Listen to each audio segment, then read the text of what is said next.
بسم اللہ الرحمن الرحیم۔ مثنہ بن حارثہ کی شہادت معمولی واقعہ نہیں تھا۔ مثنہ ایسے وقت شہید ہوئے جب وہ فارس کے اندر خیمہ زن تھے، اور ان کے ساتھ مجاہدین کا جو لشکر تھا اس کی تعداد 4000 کے لگ بھگ تھی۔ دو مورخوں نے تعداد 5000 لکھی ہے۔ ادھر مدائن سے جاسوس اطلاع لائے تھے کہ وہاں اتنی بڑی فوج تیار ہو رہی ہے جو خود فارس والوں نے پہلے کبھی نہیں دیکھی تھی۔ ممکن ہی نہیں تھا کہ یہ 4-5 ہزار مجاہدین اتنی بڑی فوج کا، جس کے پاس ہاتھی بھی تھے، مقابلہ کر سکتے۔ انہیں پسپا ہونا تھا یا جم کر لڑنے کی صورت میں ایک ایک کو شہید ہونا تھا۔ اپنے لشکر کو بچانے کے لیے مثنہ ذیقار کے مقام پر لے آئے تھے۔ یہ مقام عرب کے سرحد کے قریب تھا۔ دوسری اور سب سے زیادہ تشویشناک صورت یہ پیدا ہو گئی تھی کہ مفتوحہ شہروں اور قصبوں میں بغاوت ہو گئی تھی اور ان علاقوں پر مسلمانوں کا کنٹرول ختم ہو گیا تھا۔ مثنہ بن حارثہ ہی ان علاقوں میں اپنی عملداری بحال کر سکتے تھے، لیکن اس کے لیے جنگی قوت درکار تھی۔ مدینہ سے کمک کی بروقت آمد مخدوش تھی۔ کمک بروقت آ جانے کی صورت میں بھی یہ یقین نہیں تھا کہ کمک کافی ہوگی۔ مثنہ نے کمک کے لیے ایک قاصد مدینہ بھیج دیا تھا، اور مدینہ سے کمک چل بھی پڑی تھی، لیکن مثنہ اور ان کے لشکر کو معلوم نہیں تھا۔ مجاہدین پر ہر وقت ہیجان اور پریشانی کی کیفیت طاری رہنے لگی تھی۔ انہیں اپنے وہ ساتھی یاد آتے تھے جو فارس کی لڑائیوں میں شہید ہوئے تھے۔ مجاہدین اکٹھے بیٹھتے تو اپنے شہیدوں کی باتیں کرتے تھے۔ کیا یہ خون اور اتنی جانوں کی قربانی رائیگاں جائے گی؟ کیا ہم اپنے ساتھیوں کو آتش پرستوں کی زمین پر دفن کرنے کے لیے لائے تھے؟ روز محشر ہم اپنے ان ساتھیوں کو کیا جواب دیں گے؟ ہم زندہ رہے تو شہیدوں کی روحیں ہمیں شرمسار کرتی رہیں گی۔ اللہ اللہ تو ہی ہے، ہماری نہیں تو ان شہیدوں کی لاج رکھ لے۔ ہم بھاگیں گے تو نہیں، انتقام لیں گے، شہیدوں کے خون کے ایک ایک قطرے کا انتقام لیں گے۔ پرعزم باتیں، اللہ کی مدد کی دعائیں، انتقام انتقام، اور ان جذبوں پر بڑھتے ہوئے تشویش اور بے یقینی کے سائے کہ نہ جانے صبح جاگیں تو حالات کیا رنگ دکھا دیں۔ ان دگرگوں حالات میں سپہ سالار مثنہ بن حارثہ شہید ہو گئے۔ اس وقت طبیب اور جراح کے علاوہ مثنہ کی بیوہ سلمہ اور مثنہ کے بھائی موانہ ان کے پاس موجود تھے۔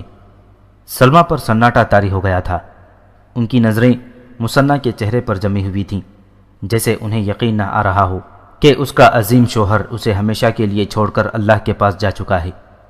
میاں بیوی کی آپس کی محبت کا یہ عالم تھا کہ سلمہ میدان جنگ میں بھی مثنہ کے ساتھ رہتی تھیں۔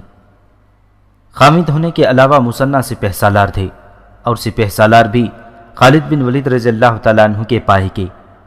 رومیوں کو خالد رضی اللہ تعالیٰ عنہ نے اور فارسیوں کو مثنہ نے گھٹنوں بٹھا دیا تھا۔ سلمہ بیوی ہونے کے علاوہ عرب کی ایک مسلمان عورت بھی تھیں، مجاہدہ بھی تھیں۔ سپہ سالار کی بیوی ہونے کی وجہ سے فن حرب و ضرب کی بھی سوجھ بوجھ رکھتی تھیں۔ اسے معلوم تھا کہ مثنہ کے بعد اس لشکر میں کوئی ایک سالار بھی نہیں جو سوائے پسپائی کے کچھ اور سوچنے کی اہلیت رکھتا ہو۔ سلمہ یکلخت بیدار ہو گئی اور اس نے موانہ کی طرف دیکھا۔ موانہ، سلمہ نے مثنہ شہید کے بھائی سے کہا، تمہارا بھائی نہیں رہا، میرا شوہر نہیں رہا، لیکن یہ وقت ماتم کا نہیں۔ اسلام ایک ایسے سپہ سالار سے محروم ہو گیا ہے جو فارس کو سلطنت اسلامیہ میں شامل کرنے اور فارسیوں کو اسلام سے روشناس کرانے کے لیے گھر سے نکلا تھا۔ کیا تم نہیں جانتے کہ یہ مثنہ ہی تھا جس نے خلیفہ حضرت ابوبکر صدیق رضی اللہ تعالیٰ عنہ کو اکسایا تھا کہ فارس پر فوج کشی کی جائے؟ ہاں سلمہ، موانہ نے کہا، مجھے یاد ہے۔ اب بتاؤ کیا کیا جائے؟ لشکر کو پتہ چلا تو سب بددل ہو جائیں گے۔ یہ بھی ہو سکتا ہے کہ کچھ لوگ یہ سوچ کر واپس چلے جائیں گے کہ مثنہ کے بغیر کسی اور فتح کی امید نہیں۔ کیا مثنہ کی وفات لشکر سے پوشیدہ رکھی جائے؟ نہیں، سلمہ نے کہا، یہ خبر پوشیدہ رکھنا اچھا بھی نہیں، ممکن بھی نہیں۔ رات آدھی گزر گئی ہے، لشکر گہری نیند سویا ہوا ہے۔ صبح فجر کی نماز کے بعد مجاہدین کو جانے نہ دینا، مجھے بلا لینا۔ یہ تو سب کو معلوم ہے کہ سپہ سالار کو زخم نے اتنا معذور کر دیا ہے کہ وہ خیمے میں نماز پڑھتے ہیں۔ فجر کی نماز کی امامت موانہ بن حارثہ نے کی۔ جب سے مثنہ معذور ہوئے تھے، امامت کے فرائض معانہ ادا کرتے تھے۔ مثنہ رکوع میں اور سجدے میں تکلیف محسوس کرتے تھے۔ لشکر میں سے کسی نے بھی محسوس نہ کیا کہ معانہ کی آواز دبی دبی سی ہے اور ان کی قرات میں سوز پہلے سے کچھ زیادہ ہے۔ نماز اور دعا کے بعد مجاہدین اٹھنے لگے تو معانہ اٹھ کھڑے ہوئے۔ رک جاؤ رفیقوں، معانہ نے کہا، آج کی صبح ہمارے لیے کوئی اچھی خبر نہیں لائی۔ معانہ کی آواز رقت میں دب گئی۔ ہمیں سپہ سالار مثنہ بن حارثہ کی صحت کی خبر سنا۔ لشکر میں سے ایک آواز اٹھی، کیا ان کا زخم ٹھیک ہوا ہے؟ نہیں، معانہ نے کہا، اسی زخم کو اپنے سینے میں لیے مثنہ بن حارثہ آج رات اللہ کے حضور چلا گیا ہے۔ مجاہدین کی کھسر پھسر یکلخت خاموش ہو گئی۔ سناٹا طاری ہو گیا۔ پھر یہ سناٹا سسکیوں اور پھر ہچکیوں سے لرزنے لگا اور پھر مجاہدین کی دھاڑیں نکل گئیں۔ مثنہ نہیں مر سکتا، یہ ایک عیسائی کی آواز تھی۔ مثنہ موت کو بھی شکست دے سکتا ہے۔ ہاں، مثنہ نہیں مر سکتا، یہ سلمہ کی آواز تھی جو ایک درخت کے پیچھے سر سے پاؤں تک چادر میں لپٹی کھڑی تھی۔ سامنے آ کر اس نے بلند آواز سے کہا، تم نے ٹھیک کہا ہے، مثنہ موت کو بھی شکست دے سکتا ہے۔ وہ جو مر گیا ہے وہ مثنہ کا جسم ہے، ہم اس جسم کو دفن کر دیں گے لیکن مثنہ کو اپنے ساتھ رکھیں گے۔ مجاہدین اسلام، تم مثنہ کی خاطر گھر سے نہیں نکلے تھے، تم اللہ کے حکم سے یہاں آئے تھے۔ مثنہ کی موت کا سب سے زیادہ دکھ اور غم مجھے ہونا چاہیے۔ وہ میری زندگی کا رفیق تھا، لیکن یہ وقت غم سے نڈھال ہونے کا نہیں۔ مثنہ کو اپنے سینوں اور اپنے جذبوں میں زندہ رکھو۔ تم سب مثنہ ہو، ایک آدمی کی موت سے سب نہیں مر جایا کرتے۔ رسول اللہ صلی اللہ علیہ وسلم ہم سے جدا ہو گئے تھے تو کفار نے خوشیاں منائی تھیں کہ اب اسلام بھی مر جائے گا۔ ارتداد کا وہ طوفان اٹھا کہ لگتا تھا کہ یہ روکا نہیں جا سکے گا، لیکن خلیفہ اول نے روک کر دکھایا۔ کیا اس طوفان کو روکنے والے تم نہیں تھے؟ تم میں وہ مجاہدین موجود ہیں جنہوں نے مرتدین کے سر کچل دیے تھے۔ میں دیکھ رہی ہوں کہ ان میں سے کئی ایک آج تمہارے ساتھ ہیں۔ کمک آ رہی ہے، ہمت نہ ہار بیٹھنا۔ کیا تمہیں مثنہ کا بھائی مسعود یاد نہیں رہا؟ زخم کھا کر گرنے سے پہلے اس نے کہا تھا، اے فرزندان بنو بکر بن وائل، اپنا پرچم بلند رکھو، اللہ تمہیں بلند رکھے گا۔ خبردار، میری موت سے ہراساں اور بددل نہ ہو جانا۔ پھر مسعود شہید ہو گیا اور مثنہ نے اعلان کیا تھا کہ میرا بھائی مارا گیا تو کوئی غم نہیں، غیرت مند اسی طرح جانیں دیا کرتے ہیں، تمہارا پرچم نہ جھکے۔ آج میں تم سے یہی بات کہہ رہی ہوں۔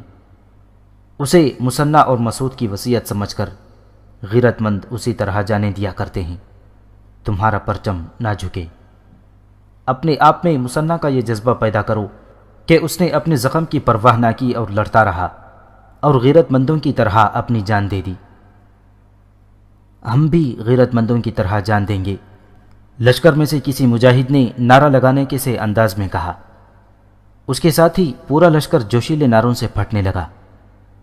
یہ تو جوش و خروش تھا جس میں جذباتیت کی جھلک نمایاں تھی، اور اس میں مثنہ بن حارثہ کی وفات کا غم تو خاص طور پر نمایاں تھا۔ جہاں تک حقیقت کا تعلق تھا وہ اپنی جگہ اٹل تھی۔ بڑا ہی قابل اور انتہائی بھیانک خطرے مول لینے والا اور ان میں سے پورے لشکر کو گزار لے جانے والا سپہ سالار شہید ہو گیا تھا، اور مدینہ سے آنے والی کمک کی امید موہوم تھی۔ یہ بھی نہیں بتایا جا سکتا تھا کہ کمک آ بھی گئی تو کافی ہوگی یا نہیں۔ بہرحال سلمہ نے بیوگی کے آنسو پی کر لشکر میں نئی روح پھونک دی تھی۔ یہاں ضروری معلوم ہوتا ہے کہ مثنہ کے متعلق کچھ باتیں کی جائیں۔ مثنہ بن حارثہ بنو بکر بن وائل کے فرد تھے، اپنے قبیلے کے پہلے آدمی تھے جنہوں نے اسلام قبول کیا، اور ایک لمبے عرصے تک اس قبیلے کے واحد آدمی رہے جنہوں نے اسلام قبول کیا تھا۔ وہ صرف مسلمان ہی نہ ہوئے بلکہ خالد بن ولید رضی اللہ تعالیٰ عنہ کے شانہ بشانہ رومیوں کے خلاف شام میں لڑے، اور ایک دو لڑائیوں میں ہی ثابت کر دیا کہ وہ خالد کے ہم پلہ سپہ سالار، میدان جنگ کے جارح اور دانشمند قائد ہیں۔ تاریخ شاہد ہے کہ خلیفہ اول حضرت ابوبکر صدیق رضی اللہ تعالیٰ عنہ صرف سلطنت روم سے جنگ جاری رکھنا اور ان سے نمٹ کر فارسیوں کے خلاف اعلان جنگ کرنا چاہتے تھے۔ یہ مثنہ بن حارثہ تھے جو حضرت ابوبکر سے مدینہ جا کر ملے اور انہیں کہا تھا کہ فارسیوں کے خلاف ابھی سے محاذ کھول دیا جائے اور اس کی کمان انہیں دی جائے۔ حضرت ابوبکر صدیق رضی اللہ تعالیٰ عنہ خود جنگجو اور مرد میدان تھے۔ انہوں نے ایک وقت میں 2 بڑی طاقتوں کے خلاف محاذ آرائی سے انکار کر دیا، لیکن مثنہ بن حارثہ نے عملی استدلال سے حضرت ابوبکر سے فارسیوں کے خلاف لڑنے کی منظوری لے لی۔ تاریخ نویس محمد حسین ہیکل نے لکھا ہے کہ خلیفہ اول حضرت ابوبکر صدیق رضی اللہ تعالیٰ عنہ کو معلوم ہی نہیں تھا کہ یہ مثنہ بن حارثہ کون ہے اور کس قبیلے سے ہے۔ یہ کوئی گمنام اور مجہول النسب شخص نہیں جسے کوئی جانتا ہی نہ ہو یا جس کا کوئی خاندانی پس منظر ہی نہ ہو۔ خلیفہ کی محفل میں بیٹھے ہوئے ایک سرکردہ آدمی قیس بن عاصم منقری نے جواب دیا تھا، یہ مثنہ بن حارثہ شیبانی ہے اور اپنے قبیلے میں پہلا اور واحد فرد تھا جس نے اسلام قبول کیا تھا۔ اس کی کوششوں اور اثر و رسوخ سے کچھ عرصے بعد اس کے پورے قبیلے نے اسلام قبول کر لیا تھا۔ کیا تم بکر بن وائل کی بات کر رہے ہو؟ حضرت ابوبکر صدیق رضی اللہ تعالیٰ عنہ نے پوچھا تھا۔ ہاں، قیس بن عاصم نے جواب دیا، مثنہ بن حارثہ بنو بکر بن وائل کا سرکردہ فرد ہے۔ اس کے ایک اشارے پر اس کا پورا قبیلہ جہاد کے لیے نکل آئے گا۔ مثنہ بن حارثہ گورے رنگ کے تندرست و توانا آدمی تھے، ایک ٹانگ سے تھوڑا سا لنگڑا کر چلتے تھے، مزاج میں تحمل اور بردباری تھی۔ یہ مثنہ کی شخصیت اور ان کے کردار کا کرشمہ تھا کہ ان کے لشکر میں عیسائی بھی شامل ہوئے اور عیسائیوں نے میدان جنگ میں شجاعت کے جوہر دکھائے۔ مثنہ کے اپنے سگے بھائی مسعود اور مونا ان کے لشکر میں تھے۔ مسعود شہید ہو گئے۔ مثنہ کے قبیلے کے ہزاروں افراد ان کے لشکر میں تھے۔ مثنہ بن حارثہ کو ہم میدان جنگ میں دیکھ چکے ہیں۔ ان کے کردار کی بلندی صرف ایک مثال سے معلوم ہو جاتی ہے۔ وہ جب عراق کے محاذ کے لیے کمک مانگنے آئے تو ابو عبید شہید سب سے پہلے کمک میں شامل ہوئے تھے۔ حضرت عمر نے ابو عبید کو ہی سپہ سالار بنا دیا تھا، حالانکہ سپہ سالاری کے اہل اور حقدار مثنہ تھے۔ ابو عبید تو ان کے مقابلے میں نہ تجربے کار تھے، لیکن مثنہ نے پرواہ ہی نہ کی اور ابو عبید کے ماتحت ہو گئے۔ ابو عبید کی ناتجربے کاری کا نتیجہ تھا کہ جسر کی لڑائی میں فارسیوں کے ہاتھوں مسلمانوں کا قتل عام ہوا تھا اور خود ابو عبید بھی شہید ہو گئے۔ اب سپہ سالار مثنہ تھے۔ انہوں نے جسر کی شکست کا انتقام بویب کے میدان جنگ میں لے لیا تھا۔ یہ تھے مثنہ بن حارثہ جو تاریخ ساز سپہ سالار تھے اور جو ایسے وقت شہید ہو گئے جب ان کی ضرورت پہلے سے زیادہ شدید ہو گئی تھی اور ان کے محاذ کو کمک کی شدید ضرورت تھی۔ فتح کیا ہوا عراق ہاتھ سے جا رہا تھا۔ پہلے بیان ہو چکا ہے کہ کمک مدینہ سے نکل آئی تھی۔ یہ بھی سنایا جا چکا ہے کہ کس قبیلے نے کتنے ہزار آدمی دیے تھے۔ یہ تو قبیلوں کی دی ہوئی اجتماعی کمک تھی۔ فردن فردن جو لوگ اس کمک میں شامل ہوئے کم و بیش 1500 تھے۔ اب ہم اس کمک کے متعلق تفصیلات کا بیان ضروری سمجھتے ہیں۔ امیر المؤمنین حضرت عمر بن خطاب رضی اللہ تعالیٰ عنہ کو اطلاع ملی کہ مثنہ بن حارثہ کو کمک کی ضرورت ہے اور اگر کمک نہ ملی تو فارس کے تمام مفتوحہ علاقے ہاتھ سے نکل جائیں گے۔ یہ پیغام ملتے ہی حضرت عمر نے تمام تر قبیلوں کے سرداروں کو پیغام بھیجوا دیے کہ زیادہ سے زیادہ آدمی بھیجو۔ اس پیغام کا کچھ ذکر پہلے باب میں آ چکا ہے۔ اس میں حضرت عمر نے یہ بھی کہا تھا کہ جو کوئی لڑنے کے قابل ہے اور جس کے پاس ہتھیار اور گھوڑا ہے وہ مدینہ پہنچ جائے۔ پیغام ایسا تھا کہ مسلمان جوق در جوق مدینہ میں اکٹھے ہونے لگے۔ علامہ شبلی نعمانی ابو حنیفہ دینوری اور طبری کے حوالے سے لکھتے ہیں کہ محاذ پر جانے کے لیے جو لوگ مدینہ میں آئے تھے ان میں رئیس بھی تھے، تاجر بھی، شاعر اور مسجدوں کے امام بھی، بڑی مسجدوں کے خطیب بھی اپنے ہتھیار اور گھوڑے لے کر آ گئے تھے۔ حضرت عمر نے دیکھا کہ یہ لشکر تو بہت بڑا ہے۔ زیادہ مورخوں نے اس لشکر کی تعداد 36,000 لکھی ہے۔ دوسرا پہلو اس لشکر کا یہ تھا کہ معاشرتی طور پر اعلیٰ حیثیتوں اور رتبوں کی شخصیتیں سپاہی کی حیثیت سے لڑنے کے لیے آ گئی تھیں۔ ان میں چند ایک صحابہ اکرام رضی اللہ تعالیٰ عنہ مجمعین بھی تھے اور مرحوم اور شہید صحابہ اکرام کے بیٹے بھی تھے۔ حضرت عمر خلیفہ تھے لیکن وہ اس لشکر کے سپہ سالار بن گئے۔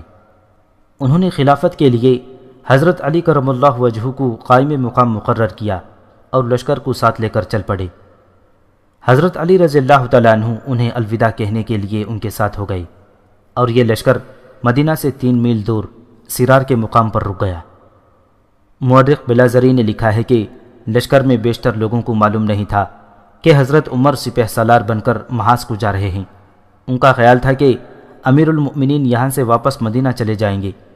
اسی مورخ نے 3 بڑے پرانے دور کے مورخوں کے حوالوں سے حضرت عمر کے چہرے کے اس وقت کے تاثرات بیان کیے ہیں جب انہوں نے مدینہ میں لشکر دیکھا اور جب وہ اس لشکر کے ساتھ گھوڑے پر سوار ہو کر مدینہ سے رخصت ہوئے تھے۔ امیر المؤمنین کے چہرے پر تو ویسے بھی جلالی کیفیت طاری رہتی تھی، لیکن اس روز ان کا چہرہ مسرت اور جلال سے دمک رہا تھا۔ گردن میں ذرا سا بھی جھکاؤ نہیں رہا تھا۔ ان کی چال میں لنگڑا پن تھا، لیکن اس روز ان کے قدم اس طرح اٹھتے تھے جیسے لنگڑا پن ختم ہو گیا ہو۔ چال ڈھال اور انداز میں نمایاں تبدیلی آ گئی تھی۔ امیر المؤمنین جب لشکر کے ساتھ مدینہ سے نکلے تو مکانوں کی چھتوں پر اور دروازوں پر عورتیں کھڑی بازو بلند کر کے لہرا رہی تھیں۔ ان میں ضعیف بوڑھے بھی تھے اور بچے بھی۔ امیر المؤمنین حضرت عمر رضی اللہ تعالیٰ عنہ مدینہ سے تھوڑی دور جا کر رک گئے اور گھوم کے شہر کی طرف دیکھا۔ ہاتھوں اور بازوؤں کا ایک جنگل تھا جو لہرا رہا تھا۔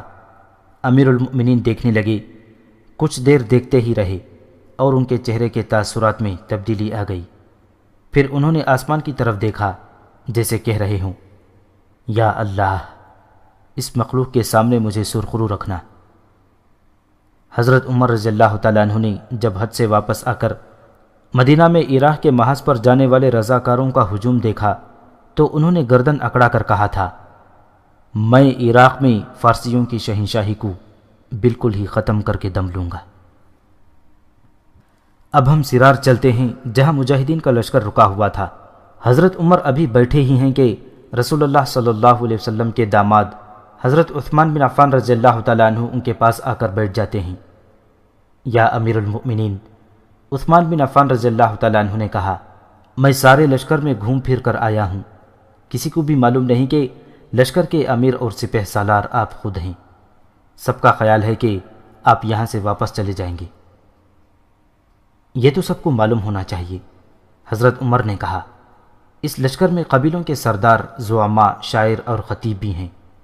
میں سب کے مشورے اور اجازت کے بغیر سپہ سالار نہ بنوں تو اچھا ہے۔ نماز کا وقت ہو رہا ہے، اذان دو اور ہر فرد و بشر نماز کے لیے آئے۔ لشکر کی قیادت کا فیصلہ نماز کے بعد ہوگا۔ تمام تر لشکر نے باجماعت نماز پڑھی۔ امامت حضرت عمر رضی اللہ تعالیٰ عنہ نے کی اور نماز کے بعد حضرت عمر اٹھے اور لشکر سے پوچھا کہ ان کا سپہ سالار کون ہونا چاہیے۔ عمر بن خطاب۔ لشکر میں بہت سی آوازیں اٹھیں، امیر المؤمنین خود سپہ سالار بن کر ہمارے ساتھ چلیں۔ کئی آوازیں اٹھیں۔ پھر کچھ دیر تک لشکر عمر بن خطاب امیر المؤمنین خود چلیں، سپہ سالار عمر بن خطاب کی آوازوں سے گونجتا رہا۔ مجاہدین اسلام، حضرت عمر نے بڑی بلند آواز میں کہا، میری اپنی خواہش یہی ہے، لیکن یہاں ایسے لوگ بھی موجود ہیں جو مجھ سے زیادہ بہتر فیصلہ کر سکتے ہیں۔ میں ان کے مشوروں کے بغیر کوئی فیصلہ نہیں کروں گا کہ سپہ سالار کون ہوگا۔ ان رضاکاروں میں چند ایک صحابہ کرام بھی تھے۔ حضرت عمر نے انہیں مشاورت کے لیے روک لیا۔ میرے رفیقوں، حضرت عمر نے کہا، میں لشکر کے سامنے اپنی اس خواہش کا اظہار کر چکا ہوں کہ اس لشکر کی قیادت میں ہی کروں، لیکن مشورے کے بغیر میں اپنے آپ کو تم پر صرف اس لیے مسلط نہیں کروں گا کہ میں خلیفہ ہوں۔ مجھے بتاؤ میں کیا کروں۔ آپ مدینہ تشریف لے جائیں امیر المؤمنین، ایک صحابی عبد الرحمن بن عوف رضی اللہ تعالیٰ عنہ نے کہا، اور سپہ سالار کسی صحابی کو مقرر کریں۔ عبد الرحمن بن عوف نے جو استدلال پیش کیا وہ تاریخ میں محفوظ ہے۔ انہوں نے کہا، میدان جنگ میں ہمارے لشکروں کا فیصلہ خداوند تعالیٰ کے ہاتھ میں رہا ہے، اور یہ فیصلے خدا کے ہی ہاتھ میں رہیں گے۔ فتح بھی ہو سکتی ہے اور شکست بھی۔ اگر اس لشکر کے سپہ سالار آپ ہوئے اور ہمیں شکست ہو گئی تو یہ ہزیمت ناقابل برداشت ہوگی۔ اگر آپ کے بغیر ہم شکست کھا گئے تو آپ مدینہ سے مدد بھیج سکیں گے۔ اگر آپ سپہ سالار ہوئے اور شہید ہو گئے تو نہ کوئی اللہ کی تکبیر پڑھنے والا رہے گا، نہ کوئی لا الہ الا اللہ کی شہادت دینے والا رہے گا۔ عبد الرحمن بن عوف رضی اللہ تعالیٰ عنہ نے بات مختصر کی تھی، لیکن وہ بہت کچھ کہہ گئے تھے۔ وہ کہنا یہ چاہتے تھے کہ حضرت عمر میں شخصیت کی جو عظمت، کردار کی جو بلندی عزم کی جو پختگی اور انتظامی امور کی جو صلاحیت ہے وہ کسی اور میں کم ہی نظر آتی ہے۔ حضرت عمر کے خیالات انقلابی تھے۔ عبد الرحمن بن عوف کی اس دلیل کو صحابہ اکرام سے وہاں جو موجود تھے سب سمجھ گئے، سب نے تائید کی، لیکن یہ بھی کہا کہ سپہ سالار کوئی صحابی ہونے چاہیے۔ میں تمہارے فیصلے کا پابند رہوں گا، حضرت عمر نے کہا، لیکن جس جنگ کے لیے ہم جا رہے ہیں وہ ان جنگوں سے بہت ہی زیادہ خوفناک ہوگی جو ہم نے آج تک لڑی ہیں۔ صحابیوں میں سے صرف 2 پر میری نظر جاتی ہے، لیکن دونوں شام کے محاذ پر رومیوں سے لڑ رہے ہیں، خالد بن ولید اور ابو عبیدہ۔ حضرت عمر رضی اللہ تعالیٰ عنہ نے حضرت علی کی طرف دیکھا۔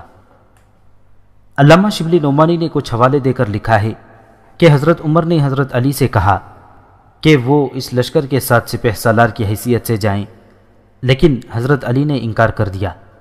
کسی بھی مورخ نے انکار کی وجہ نہیں لکھی۔ ابھی مختلف نام پیش ہو رہے تھے کہ دور سے دوڑتے گھوڑے کے ٹاپ سنائی دینے لگے۔ گھوڑا ادھر ہی آ رہا تھا۔ قریب آ کر گھوڑا رکا، سوار کود کر اترا اور دوڑ کر حضرت عمر کی محفل میں آیا۔ السلام علیکم یا امیر المؤمنین، سوار نے کہا، اور ایک تحریری پیغام حضرت عمر کو دیتے ہوئے کہا، الحمدللہ آپ یہاں مل گئے ہیں۔ سعد بن ابی وقاص رضی اللہ تعالیٰ عنہ کا پیغام لایا ہوں۔ انہوں نے کہا تھا کہ شاید امیر المؤمنین سرار کے چشمے پر مل جائیں گے۔ اللہ تجھے سلامت رکھے، حضرت عمر نے کہا، تو بہت ہی تیز آیا ہے، بیٹھ جا۔ سعد کہاں ہیں؟ نجد میں، سوار نے جواب دیا۔ حضرت عمر نے سعد بن ابی وقاص کا پیغام پڑھ کر سب کو سنایا۔ انہوں نے لکھا تھا، بسم اللہ الرحمن الرحیم، امیر المؤمنین عمر بن خطاب کے نام، 3000 آدمی بھیج چکا ہوں، جن میں زیادہ تعداد سواروں کی ہے۔ یہ آپ کے ساتھ جا رہے ہیں۔ میں نے 1000 مزید سوار تیار کر لیے ہیں جو جانباز ہیں، عقل مند اور بہت ہی بہادر اور نڈر ہیں۔ ان کا انتظار کر کے آگے بڑھیں۔ سپہ سالار مل گیا۔ عبد الرحمن بن عوف نے بے تابی سے نعرہ لگایا۔ کون؟ حضرت عمر نے پوچھا۔ کچھار کا شیر، عبد الرحمن بن عوف نے کہا، سعد بن ابی وقاص۔ یہ تاریخی گفتگو ہے جس کا ایک ایک لفظ تاریخ کے دامن میں محفوظ ہے۔ مورخ ابن خلقان نے لکھا ہے کہ حضرت عمر نے سعد بن ابی وقاص کا نام سنا تو سوچ میں پڑ گئے اور کچھ دیر خاموش رہے۔ خاموشی کی وجہ یہ تھی کہ سعد بن ابی وقاص کی شجاعت اور بے خوفی میں کسی کو شک نہ تھا، لیکن جہاں تک میدان جنگ میں جنگی تدبیروں اور قیادت کا تعلق تھا، حضرت عمر مطمئن نہیں تھے۔ لیکن وہاں جتنے صحابہ اکرام موجود تھے ان سب نے عبد الرحمن بن عوف کی پرزور تائید کی۔ وہاں چند اور صاحب الرائے شخصیتیں بھی موجود تھیں، ان سب نے سعد بن ابی وقاص کے حق میں رائے دی۔ فوراً واپس نجد جاؤ۔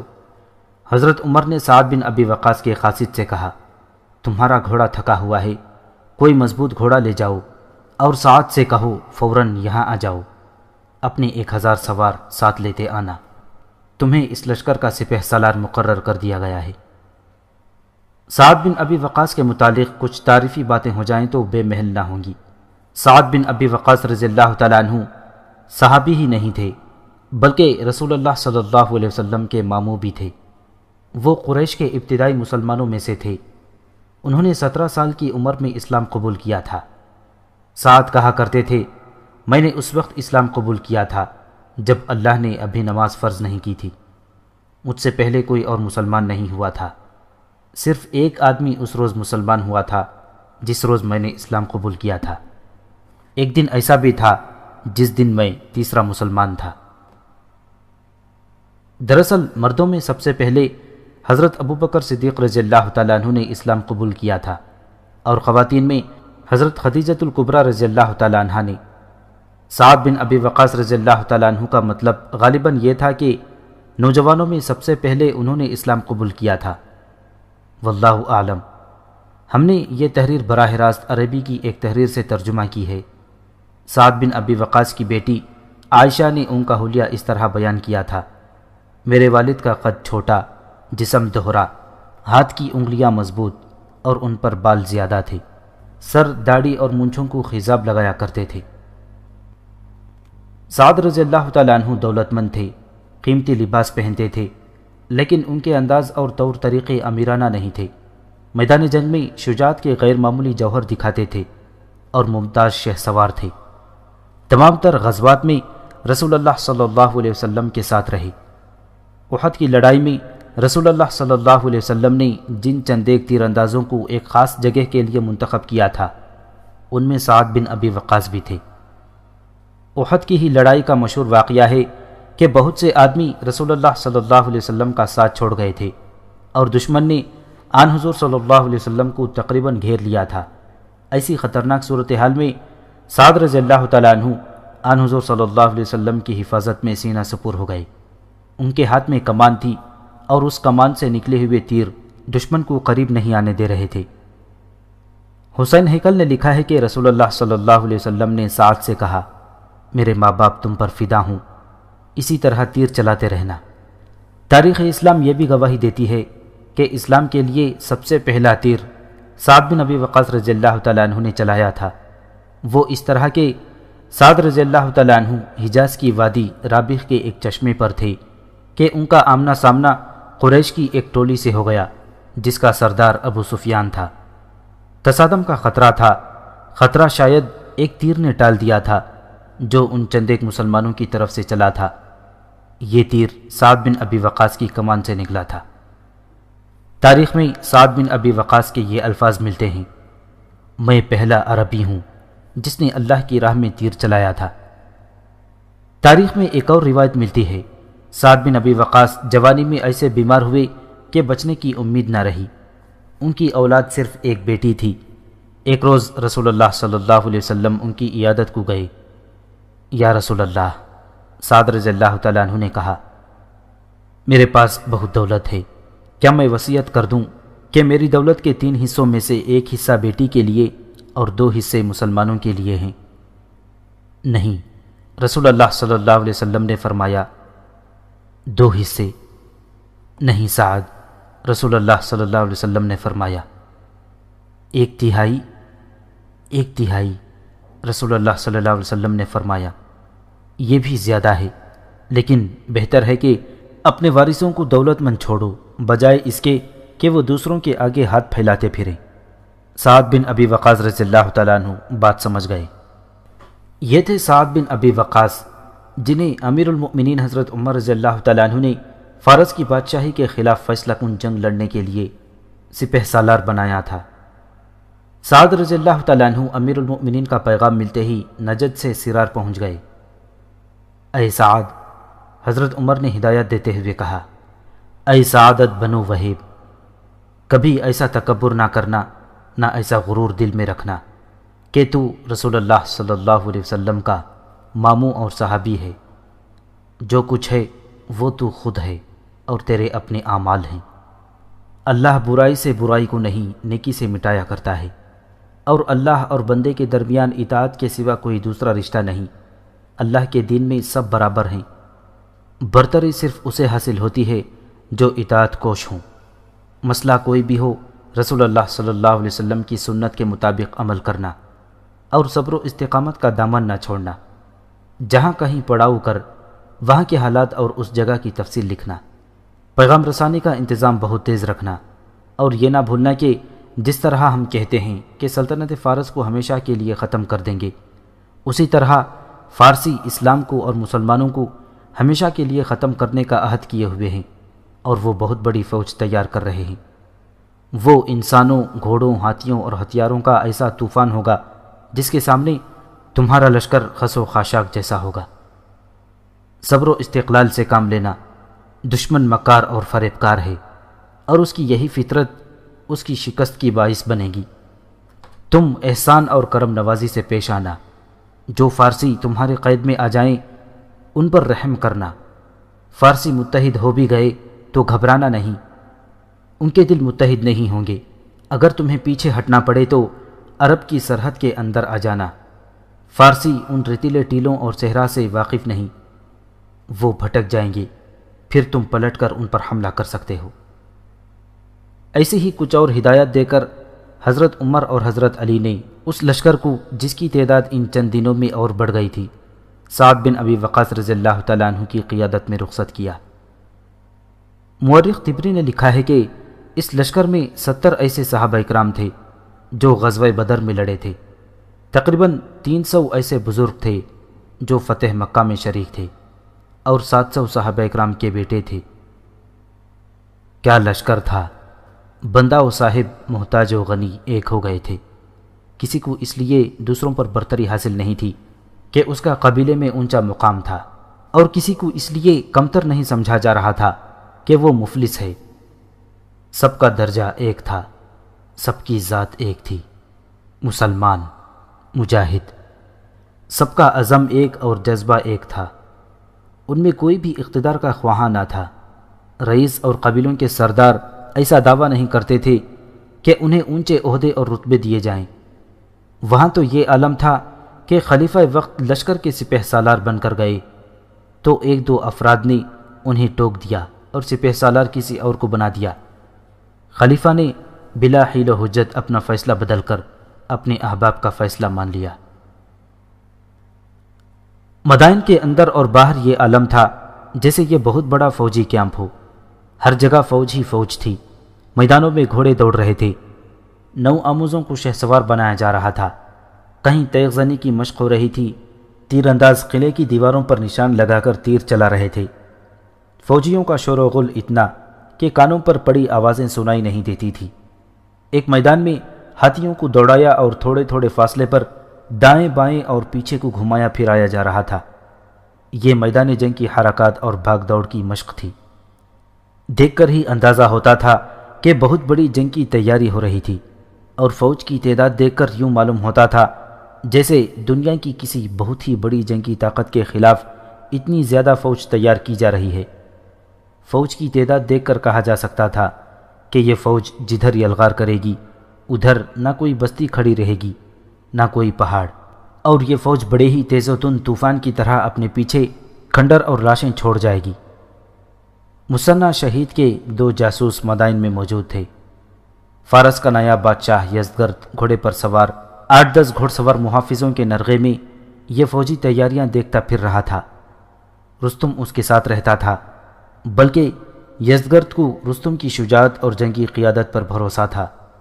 رستم کی شجاعت اور جارحانہ قیادت کی مثالیں افسانے نہیں تھیں، یہ حقیقت تھی کہ رستم میدان جنگ کی ایک دہشت کا نام تھا۔ یہ دہشت رومیوں جیسی جنگجو قوم پر بھی طاری ہو چکی تھی۔ یزدگرد جو 21 سال کا نوجوان تھا، جوش و خروش سے پھٹا جا رہا تھا۔ اس کی ماں تھی جو اس کے لیے پریشان رہتی تھی۔ اس ماں کو اپنے وطن کی نسبت اپنے بیٹے سے زیادہ پیار تھا۔ سلطنت فارس قائم رہتی ہے یا نہیں، وہ اپنے بیٹے کو زندہ و سلامت دیکھنا چاہتی تھی۔ اس بیٹے کو اس نے گمنام سے ایک گاؤں میں چھپا کر رکھا ہوا تھا۔ رستم، یزدگرد کی ماں نے رستم سے کہا تھا، تو جانتا ہے فارس کا تخت و تاج اپنے کتنے وارثوں کا خون پی چکا ہے۔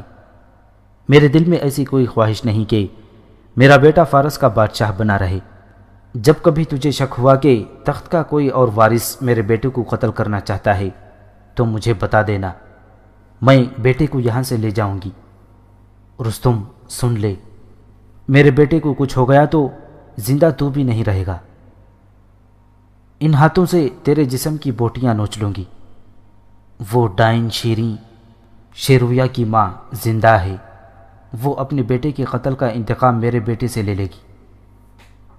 نورین، رستم نے اسے یقین دلا دیا، تیرا بیٹا قتل نہیں ہوگا، اسے ہم نے خود بلایا ہے۔ یزدگرد کی ماں نورین نے یہی خدشہ ساران کو بتایا تھا۔ اس گفتگو کی تفصیلات پہلے سنائی جا چکی ہیں۔ اب جب فوج تیار ہو رہی تھی، ایک روز یزدگرد مدائن سے باہر گھوڑے پر سوار 9 آموز جوانوں کی ٹریننگ دیکھتا پھر رہا تھا۔ اس کی ماں قلعے کی دیوار پر کھڑی اسے دیکھ رہی تھی۔